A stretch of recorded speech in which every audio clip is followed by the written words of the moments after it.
நேத்து உனக்காகவே ஷாப்பிங் போய் ஜீன்ஸ், டி-ஷர்ட், ஷர்ட்ஸ் எல்லாமே வாங்கிட்டு வந்தேன். என்ன விசேஷம்? சும்மா உனக்கு ஐஸ் வைக்கலாம் தான். நேத்து நீ வீட்டுக்கு வந்தப்போ ராஜு உன்கிட்ட சத்தம் போட்டா, நீயும் கோச்சிட்டு போயிட்ட. எனக்கு எவ்வளவு கஷ்டமா இருந்துச்சு தெரியுமா? தேங்க்ஸ். அவ்வளவுதானா? வர வர நீ என்கிட்ட சரியாவே பேசுறது இல்ல. சில வீட்டு பிரச்சனைகள், அதான். என்ன பிரச்சனை? உங்க உமா அண்ணி இன்னும் நடிப்ப கொட்டிட்டு தான் இருக்காங்களா? அவங்க பர்ஃபார்மன்ஸ் இன்னும் முடியலையா? அவங்க நடிப்புக்கு நீயும் அத்தையும் விசில் அடிச்சு கை தட்டிட்டு தான் இருக்கீங்களா? அவங்கள குறை சொல்லிட்டே இருக்காத. அவங்க ஒன்றும் நடிக்கலாம் இல்லை, அவங்க சின்சியரா தான் இருக்காங்க. சில சமயம் நீ உண்மையை புரிஞ்சுக்கவே மாட்டேன்னு அடம் பிடிக்கிறல்ல. நான் ஒரு கேள்வி கேட்கிறேன். உனக்கும் அத்தைக்கும் உங்க அப்பாவை விட உமா அண்ணி தான் முக்கியம் ஆயிடுச்சா? அவரை யாரும் துரத்தல, அவரா தான் வீட்டு விட்டு போனாரு. அவர் போய் அக்கா வீட்டில் உட்காந்துக்கிட்டா நான் என்ன பண்ண முடியும்? என்ன பேசுற டிகே? உங்க அப்பாவுக்கு உன்னுதானே ரொம்ப பிடிக்கும். அவர் மேல எவ்வளவு அன்பு பாசம் வச்சிருக்காரு. அவர் வீட்டை விட்டு போனா பரவாயில்லையா? அவர் கோவத்திலயும் நியாயம் இருக்கு. அவர் என்னையும் கொஞ்சம் மதிச்சு நடக்கணும்ல. ஆனா உனா யாரையாவது வீட்டை விட்டு துரத்துறது இல்ல தானே வெளியே போயிடுறது. அவர் செய்யறதுல என்ன தப்பு இருக்கு? அவர் சைட்லயும் நியாயம் இருக்குல்ல. என்னதான் இருந்தாலும் அவர் உங்க குடும்பத்தோட தலைவர். இத்தனை வருஷமா உங்க எல்லாரையும் பாத்துக்கிட்டது அவர்தான். ஆனா உங்க அண்ணி 5 வருஷத்துக்கு முன்னாடி வந்து உங்க குடும்பத்தை உடைச்சிட்டு போயிட்டாங்க. இப்ப என்ன திடீர்னு உங்க குடும்பத்து மேல பாசம்? அதுவும் இது எல்லாத்துக்கும் காரணமா இருக்கிற ராஜீவ் சார் தேவை இல்லையா? உங்க குடும்பம் மட்டும் போதுமா? இருக்கட்டுமே, இத்தனை வருஷம் பணத்திமுறோட இருந்தாங்க. இப்ப தப்ப உணர்ந்து வந்திருக்காங்க. அதுல உங்களுக்குலாம் ஏன் பொறாம? பொறாமையா? யாருக்கு? எனக்கா? என்ன பேசுற நீ? இவ்வளவுதான் நீ என்ன புரிஞ்சுக்கிட்டதா? எனக்கு ஒன்னும் உமாக்கா மேல பொறாம கிடையாது. உனக்கு தெரியாதா எனக்கு கூட்டு குடும்பம்னா எவ்வளவு பிடிக்கும்னு? உனக்கு தெரியாதா எனக்கு உறவுகள்னா எவ்வளவு பிடிக்கும்னு? இன்ஃபேக்ட் நானே உமாக்கா கிட்ட எத்தனையோ தடவை அட்வைஸ் பண்ணிருக்கேன், தயவு செஞ்சு யார்கிட்டயும் சண்டை போடாதீங்கன்னு. அப்புறம் ஏன் எதிர்க்கிற? நான் எதிர்க்கிறது ஒரு பக்கம் இருக்கட்டும், மாமாக்கே அவங்கள பிடிக்கலையே, அவரே எதிர்க்கிறாரு. அப்பா உன்ன கூட தான் எதிர்க்கிறாரு. ஆமா, என்னையும் தான் எதிர்க்கிறாரு. ஆனா அந்த எதிர்ப்புல எனக்கு ஒரு பாசம் தான் தெரியுது. எனக்கும் மாமாக்கும் இடையில இருக்கிற பாசமோ பகையோ அது இப்ப பிரச்சனை இல்ல. பிரச்சனை உங்க உமா அண்ணிக்கும் அப்பாக்கும் தான். அவங்க ராஜீவ் சாரை கூட்டிட்டு உங்க வீட்டுக்கு வந்திருந்தாங்கன்னா யார் என்ன சொல்ல போறோம்? தாராளமா வந்திருக்கட்டுமே. ஆனா அவங்க பல திட்டங்களோட எல்லாம் வந்திருக்காங்க. நான் அந்த வீட்டுக்கு மருமகளா வரக்கூடாது, உங்க குடும்பம் அழிஞ்சு போயிடணும், உங்களை ஏதாவது சிக்கல்ல மாட்ட வச்சிடணும், இப்படி பல பிளான்ஸ் இருக்கு. இது எல்லாத்தையுமே அவங்க டைரக்டா என்கிட்டயே சொல்லி சேலஞ்ச் பண்ணிருக்காங்க. அதனால தானே நான் பயப்படுறேன், பதறேன். இல்லனா எனக்கு அவங்க மேல என்ன பொறாம? அவங்களால இது வரைக்கும் எந்த பிரச்சனையும் வரல. அவங்க திருந்திட்டாங்கன்னு வேற எப்படி தான் ப்ரூவ் பண்றது? அவங்க உண்மையிலேயே திருந்தி வந்திருந்தா அவங்கள வரவேற்கிற முதல் ஆள் நானா தான் இருப்பேன். அவங்க இன்னும் நடிச்சுக்கிட்டு இருக்காங்க. அதனாலதான் அவங்கள வெறுக்கிற முதல் ஆளாவும் நானே இருக்கேன். இங்க பாருங்க, உங்களுக்கு பொம்பளைங்க மனசு பத்தி எல்லாம் தெரியாது. நான் சொல்றத முதல்ல காது கொடுத்து கேளுங்க. உங்க உமானிய அவங்க வீட்டுக்கு அனுப்பிச்சிருங்க. என் மாமனார முதல்ல வீட்டுக்கு கூட்டிட்டு வாங்க. அதான் கரெக்ட். டிகே, நான் உங்ககிட்ட தான் பேசிட்டு இருக்கேன். வேற ஏதாவது பேசு. உங்க அண்ணி. நிறுத்து. எப்ப பாரு அண்ணி அண்ணி அண்ணி அண்ணி பத்தியே பேச்சு. அவங்கள பத்தி அவங்க கவலைப்பட்டுக்கிட்டுமே, நம்ம பத்தி கொஞ்சம் கவலைப்படுவோம். நம்ம கல்யாணம் நடக்கணும், அதுக்கு இன்னும் எவ்வளவு நாள் ஆகும்? பிசினஸ் ஆரம்பிக்கிற டென்ஷன் அன்னைக்கு சொன்னேன். இப்போ 50 லட்ச ரூபா போய் பிசினஸ் அப்படியே நிக்குது. நம்ம ஃபியூச்சர் என்ன, அதை பத்தி பேசு. நம்ம காதல் அந்த கட்டத்தெல்லாம் கடந்து வந்தாச்சு. இப்ப நம்ம 2 பேருமே முழுமையான ஒரு உறவுக்குள்ள இருக்கோம். DK, can't you see that? ஒத்துக்கிறேன். தாலி கட்ட கோயில் வரைக்கும் போனோம். அக்கா கல்யாணம் முதல்ல நடக்கணும்னு காரணம் காட்டி அதை தடுத்த. இப்ப அக்கா கல்யாணம் முடிஞ்சு அவங்க செட்டிலும் ஆயிட்டாங்க. நமக்கு எது என்ன? என்ன டிகே இப்படி டப்பு டப்புன்னு பேசிட்டு இருக்க? அந்த 50 லட்சத்துக்கு ராஜி என் உயிர் எடுத்துட்டு இருக்கா. முதல்ல அந்த பணத்தை திருப்பி கொடுக்கறதுக்கு ஏதாவது வழி தேடணும். அத்தைக்கு அந்த பணத்தை திருப்பி கொடுக்காம நம்ம கல்யாணங்கிற கமிட்மெண்ட்குள்ள போகவும் முடியாது. அது நல்லாவும் இருக்காது. பிரச்சனைகள் வந்துட்டு தான் இருக்கு. பிரச்சனைகள் கிட்ட வர வர நம்ம காதல் தூரம் போயிட்டு இருக்கு. இதுக்கு மேலே தள்ளி போட்டா சரிப்பட்டு வராது. நம்ம அடுத்த ஸ்டெப் எடுத்துடலாம். நான் ஏற்கனவே கோயில் வச்சு தாலி கட்ட வந்தப்போ நீ தடுத்ததுக்கு நான் என்ன சொன்னேன்? இன்னொரு சந்தர்ப்பத்தில் நீ தாலி கட்டுன்னு சொல்றப்போ என்னால் கட்ட முடியாத சூழ்நிலை வந்துடும் நான் சொன்னேன். ஞாபகம் இருக்கா இல்லையா? மறந்துருச்சா? இப்போ எனக்கு அந்த பயம் அதிகமாயிருச்சு. எனக்கு மட்டும் என்ன, நம்ம கல்யாணத்தை தள்ளி போடணும்னு ஆசையா? இன்னும் கொஞ்ச நாள் வெயிட் பண்ணிட்டீக்கே. நம்ம தொலைச்சது என்னோட பணமா இருந்தா பரவாயில்ல. ஆனா அது ராஜியோட பணம். அந்த பணத்தை நம்ம உடனே திருப்பி கொடுக்கலனாலும் அட்லீஸ்ட் அது எப்படி கிளியர் பண்ண போறோங்கிற கிளாரிட்டியாவது நமக்கு வரணும்ல. மனசுல ஒரு நம்பிக்கை, இதுதான் நம்ம போக போற பாதை, இதுதான் நம்மளுடைய பயணம் அப்படின்னு எங்கேயாவது ஒரு வெளிச்சம் தெரியணும்ல. அந்த வெளிச்சம் கிடைச்சிருச்சுன்னா அன்னைக்கே அடுத்த நிமிஷமே இந்த ஊர் அறிய நம்மளோட கல்யாணம் தான். It's a promise. இப்படி பேசி பேசி காலமும் காணாம போயிட்டு இருக்கு, நம்ம காதலும் கொஞ்சம் கொஞ்சமாக காணாம போயிட்டு இருக்கு. நான் இங்கேயே படித்தேன், love makes time pass, time makes love pass. அப்படியே காத்திருந்து காத்திருந்து காலமும் போயிடும், நம்ம காதல் இருக்க சுவாரஸ்யமும் போயிடும். நமக்குள்ளேயும் அந்த மாதிரி எதாவது நடந்துருமோ, மிஸ் அண்டர்ஸ்டாண்டிங்கில் நம்ம பிரிஞ்சு போயிட்டா, இல்லை யாராவது நம்ம பிரிச்சுட்டா? டேய், என்ன அழ வைக்கணும்னு கங்கணம் கட்டிட்டு வந்திருக்கியா நீ? என்னை விட்டுட்டு போயிடுவியா? அப்படிலாம் யாரும் நம்மள பிரிக்க மாட்டாங்க. நீ இந்த டெயின் கூப்பிடும் போதெல்லாம் இன்னும் கியூட்டாக இருக்க. நானும் ஒன்று பிரிய போகிறதில்ல ஸ்னேகா. மற்ற காதலுக்கு அந்த துர்பாகியம் நடக்கலாம், நம்ம காதலுக்கு நடக்காது. உன் மனநிலையை புரிஞ்சிக்க தான் அப்படி பேசினேன்.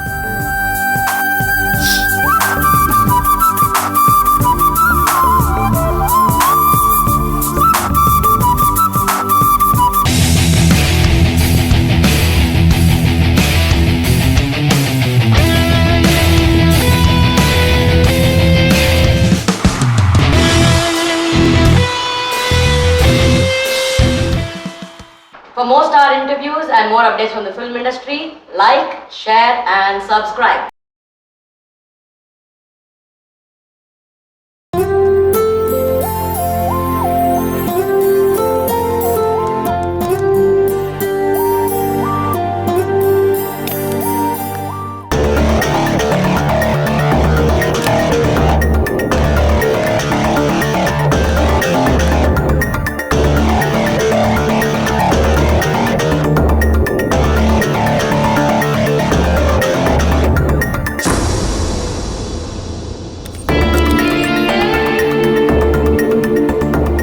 வாங்க சார், உட்காருங்க. என்ன ராஜி, நம்ம ஆஃபீஸ் பாத்ரூம் அளவு கூட இல்லையே இது.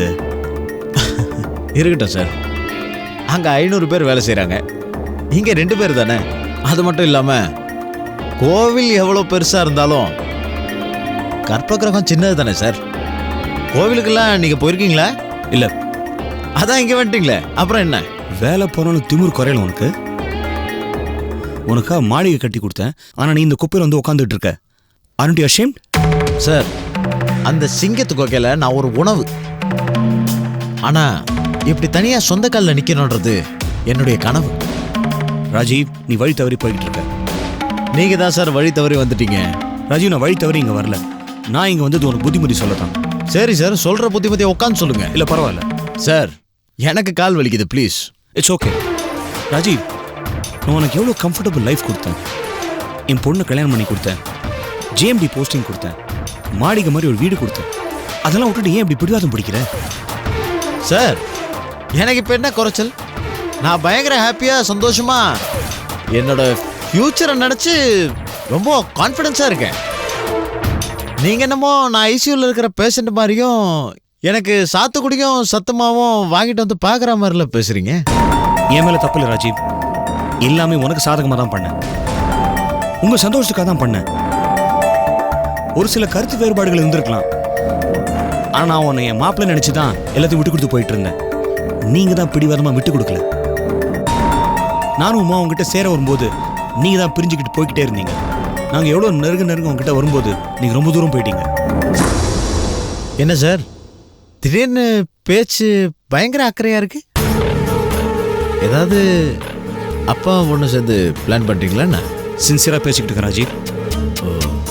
உங்களோட சின்சியரிட்டி தான் ஒரு 5 வருஷமாக நான் பார்த்தேனே சார். உங்களோட சின்சியரிட்டிக்கு பின்னாடி ஏதோ சிலுமிஷம் இருக்கு.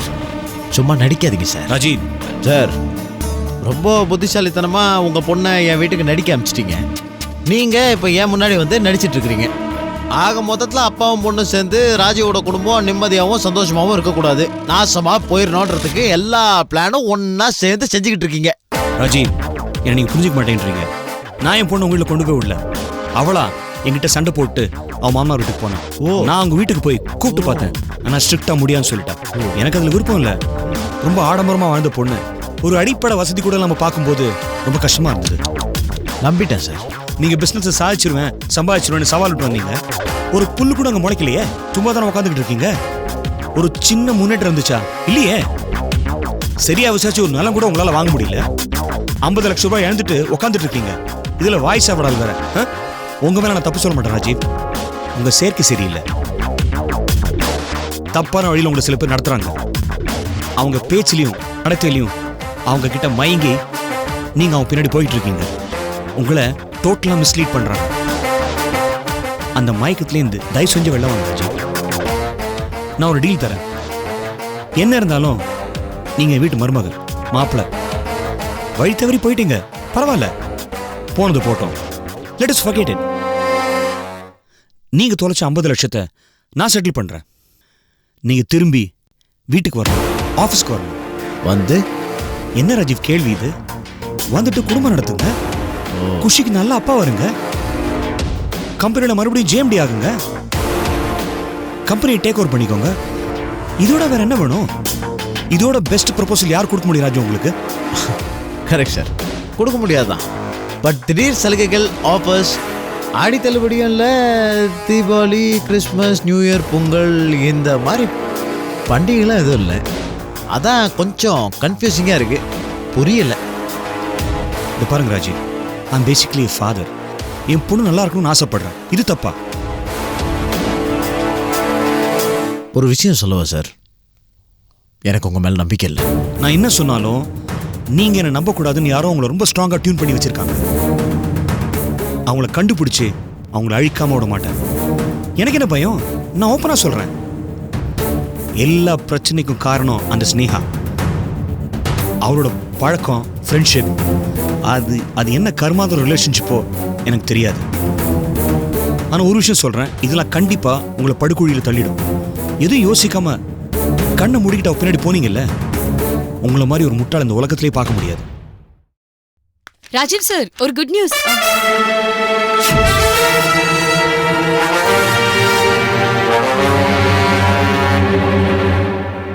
வந்துட்டா பாத்தீங்களா? இவதான் உங்க எல்லா பிரச்சனைக்கும் காரணம். இவளேதான். உட்காருங்க சார். நீ உருப்பட மாட்ட, என் மாப்பிள்ளையும் உருப்பட விட மாட்டேன். சார், ஒரு குடும்பத்தை கெடுத்து நாசம் பண்ணிக்கிட்டு இருக்க.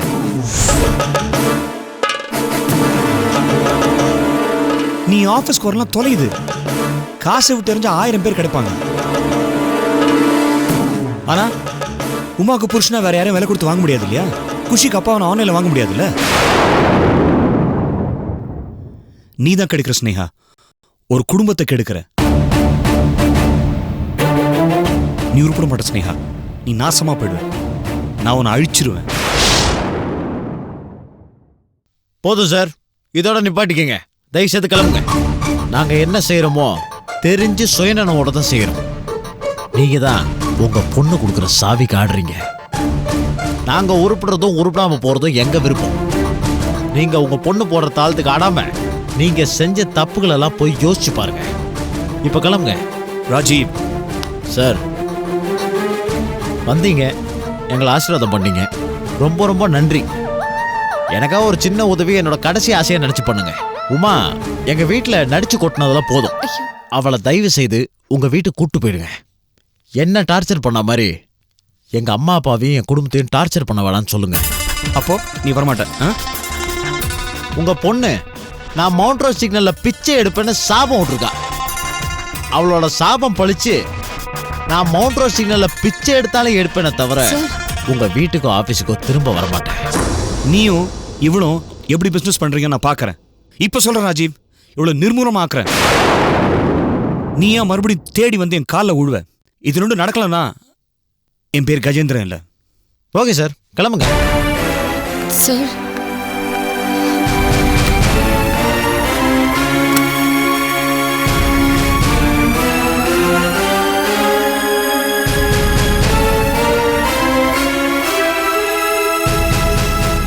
கூல் ஸ்னேகா, இவர் சொல்கிறதெல்லாம் நம்ம காதில் வாங்கி யோசிக்க ஆரம்பிச்சோன்னா ஹாஸ்பிட்டலில் அட்மிட் தான் ஆகணும். நமக்கு நிறைய வேலை இருக்குது. ஆக வேண்டிய வேலையை பார்ப்போம். உட்கார்.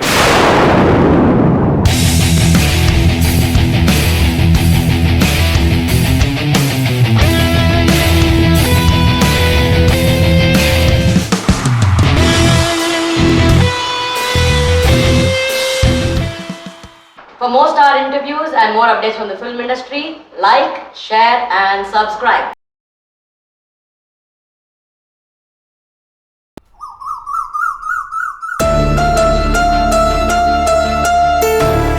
மீனா, இங்க வா. என்னப்பா? மாப்பிள்ளை நேத்தி ரொம்ப கோவமா இருந்தாரு, இப்ப ரிலாக்ஸ் ஆயிட்டாரா? என்ன பிரச்சனைன்னு கேட்டியா? ஏதாவது சொன்னாரா? கேட்டப்பா, ஆனா எதுவும் சொல்லல. ஆர்த்தி வீட்டுக்கு போயிட்டு வந்ததுல இருந்து என்கிட்ட முகம் கொடுத்தே பேச மாட்டேங்கிறாரு. சரி வீடு, எல்லாம் போக போக சரியாயிடும். அவர் எவ்வளோ கோவமா இருந்தாலும் நீ தானமா சமாதானப்படுத்தணும், நீ தானமா அட்ஜஸ்ட் பண்ணி போகணும். மாப்பிள்ள, நான் வாக்கிங் போகிறதுக்கு ரெடி, நீங்களும் வரீங்களா? நான் வரல.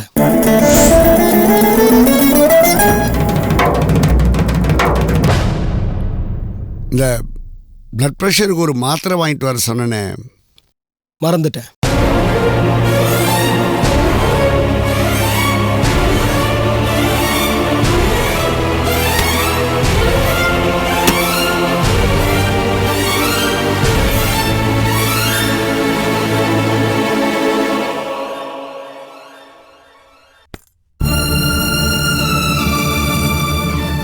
என்னம்மா மாப்பிள்ளை இன்னும் மூட் அவுட்டாவே இருக்காரு? ஆமாப்பா, மதியம் லஞ்ச் கூட சாப்பிடல போல இருக்கு. கொடுத்து அனுப்புனது அப்படியே இருக்கு. ரொம்ப தப்பாச்சுமா, அப்படி இருக்கக்கூடாது. என்னப்பா பண்ண சொல்றீங்க? அவர் பக்கத்துல போய் பேசுறதுக்கே பயமா இருக்கு. என்னம்மா இப்படி சொல்ற? உன் புருஷனை நீ தானமா சமாதானப்படுத்தணும். போமா, போய் என்னன்னு பாரு போ.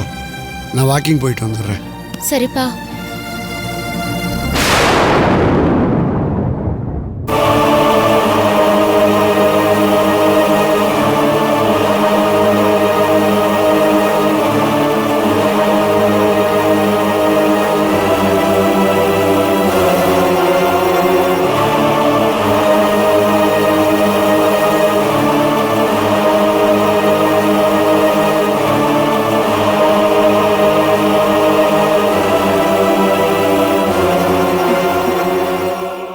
ஏங்க ஏங்க, என்ன கொஞ்சம் தயவு செஞ்சு திரும்பி பாருங்களேன். நான் எப்படி இருக்கேன்னு சொல்லுங்க. டிஸ்டர்ப் பண்ணாம போ. கொஞ்சம் ஃப்ரெஷ் ஆயிட்டு வாங்க. மத்ததெல்லாம் அப்புறமா பேசிக்கலாம். என் மேல என்ன கோவம் உங்களுக்கு? எந்திரிங்க. என்ன தொட? போ இங்க இருந்து.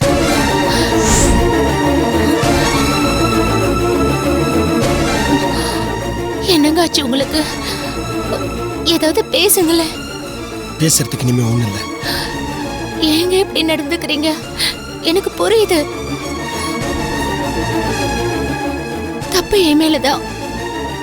என்ன மன்னிச்சிருங்க. உங்க காலை பிடிச்சு. என்னங்க, நான் உங்க மனசு புரிஞ்சுக்காம இத்தனை நாளா இருந்துட்டேன். ஆசை ஆசையா நெருங்கி நெருங்கி நீங்க வந்தப்போ நான் இன்னும் மனசளவுல தயாராகலன்னு சொன்னேன். அந்த கோவம் தானே உங்களுக்கு? அது ஏன் தப்புதாங்க? இப்ப நான் தயாராயிட்டேங்க. உங்களுக்கு பிடிச்ச மாதிரி நடந்துக்கிறேங்க. நான் ஏதாவது தப்பு பண்ணிருந்தா என்ன மன்னிச்சிருங்க. இப்படி எல்லாம் கோவப்பட்டா என்னங்க என்னங்க என்னங்க நில்லுங்க. எங்க என் முகத்தை கூட பார்க்காம இவ்வளவு கோவப்படுறீங்க? என்ன மன்னிச்சிருங்க. எதுவா இருந்தாலும் பேசி தீர்த்துக்கலாங்க. இதுக்கு மேல நான் எந்த சந்தோஷத்தையும் தள்ளி போட விரும்பலங்க. நீங்க இப்படி கோவப்படுறதுக்கா நாம கல்யாணம் பண்ணிக்கிட்டோம்? அவ உங்க கூட இருக்கணும்னு நினைச்சு உங்களை கல்யாணம் பண்ணல மச்சான். என் கூட எப்பயும் இருக்கணும்னு நினைச்சுதான் உங்களை கல்யாணம் பண்ணியிருக்கா.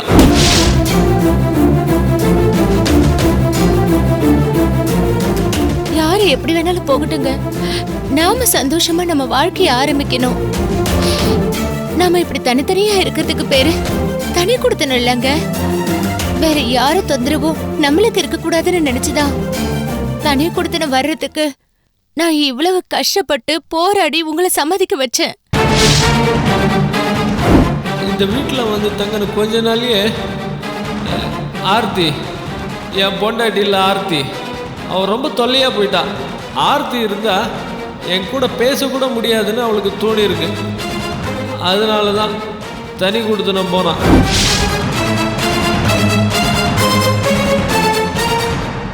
என்னங்க நீங்க இவ்வளவு யோசிக்கிறீங்க? எனக்கு கொஞ்சம் பாருங்க.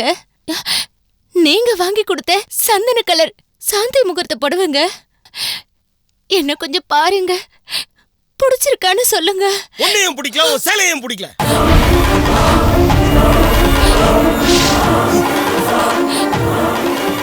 என்னங்க சொல்றீங்க? புரியல புரியல உனக்கு? நீ மனசளவுல தயாரான போதாது, நான் மனசளவுல தயாராகவும் மாட்டேன்.